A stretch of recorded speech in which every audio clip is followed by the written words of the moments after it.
from out of the fire and into the frying pan as the San Jose Sharks host the two-time defending champs.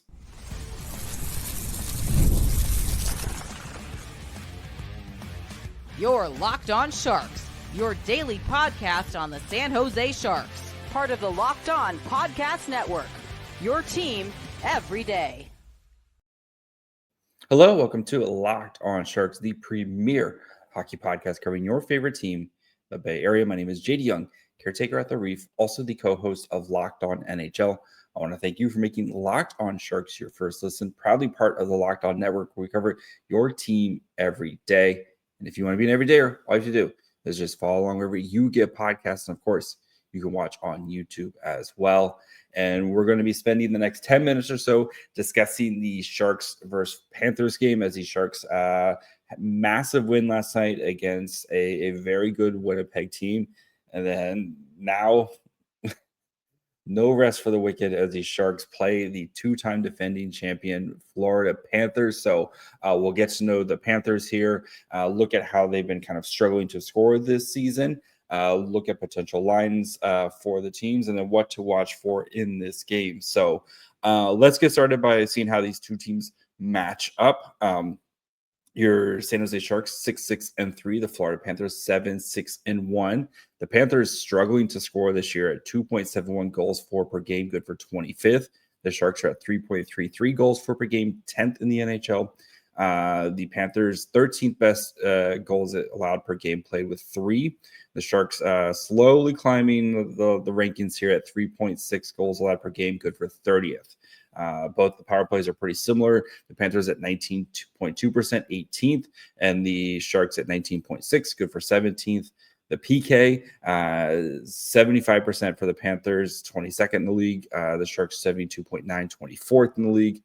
Marchand leads the Panthers in goals with 9. Samoskevich with 7 assists, and Marchand with 15 points. Celebrini, of course, leads in all categories with 9 goals, 14 assists, and 23 points.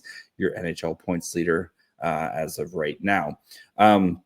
This Panthers team, right, you're missing 2 of your big guys, and Barkov and Tkachuk, and they have been struggling to finish this year and struggling to score. They've been generating solid expected goals for. They've been really good defensively as well at 5-on-5, but the special teams are letting them down with the power play at 19th and the PK so low.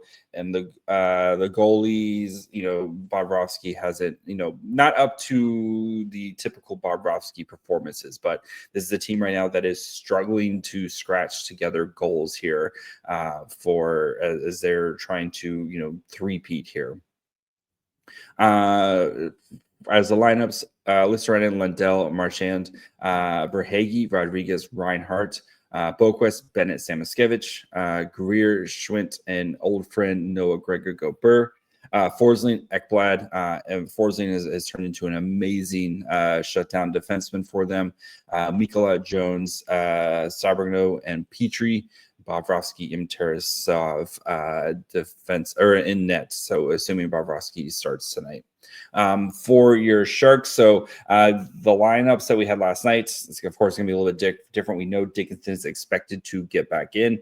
I would assume Desharnais is probably where he slides in at, but we'll see. There's no morning skate today. We'll know right before game.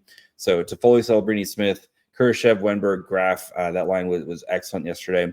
Skinner, Delangria, Cardwell, Goodrow, Gaudette, and Reeves, Orlov, Liljegren, Ferraro, Klingberg, Mukmadulin, and as I expect, Dickinson is probably sliding there, with Askarov starting tonight with coming off Nedeljkovic's great game against the Winnipeg Jets. So what to watch for in this game, right? And I think for the Sharks, right, it's kind of a tale of two different teams where the Sharks maybe not generating as much offensively, when it comes to kind of like expected goals and shot attempts and stuff like that. Like the Sharks are still near the bottom, but the Sharks are way outscoring what their expectations are. For the Panthers, right, they can't finish it so far this season, and they're generating offense, but they're not able to. So my guess is kind of how this game goes is the Panthers, which are a heavy forechecking, we want to control the puck type of team, they're probably going to do that, right? And the Sharks are going to have to take advantage of their opportunities in this game, which is something that we've preached a lot with the Sharks, right? Is you're going to have to take advantage of your opportunities and be able to capitalize when you do, because this Panthers team, right, they're not going to give you a lot defensively. So when you get your opportunities, you need to take advantage of them.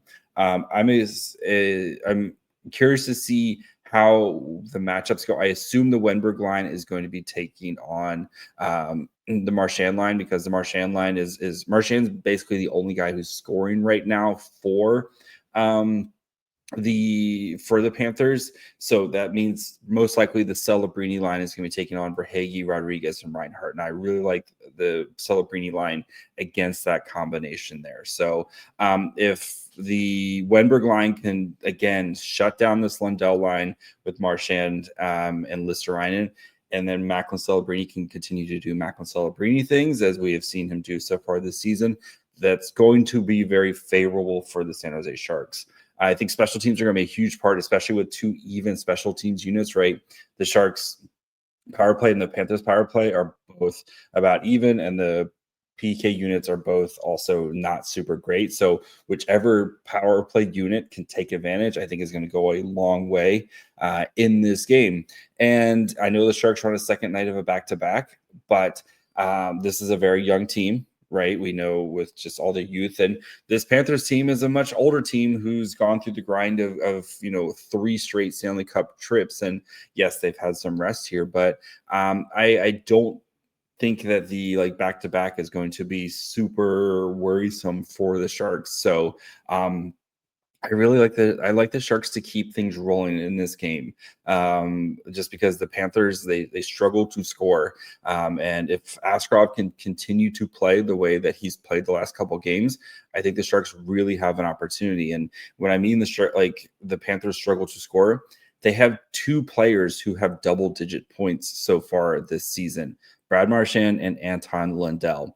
The Sharks, on the other hand, they have 6 players who have at least 10 points this year. Celebrini, Smith, Eklund, Toffoli, Orlov, and Kurashev all have at least 10 points this year, with Wenberg knocking on the door as well. So I think the Sharks just offer more variety with their scoring, and I think Celebrini is going to continue to do Celebrini things, because I think he's going to have a primo matchup, especially if he can get matched up against that second line. So I think the Sharks keep it going. I think the Sharks win this game, even despite on a back-to-back. I think the Sharks win this game. The vibes are too good right now for San Jose, and they've been playing too well over the past couple weeks.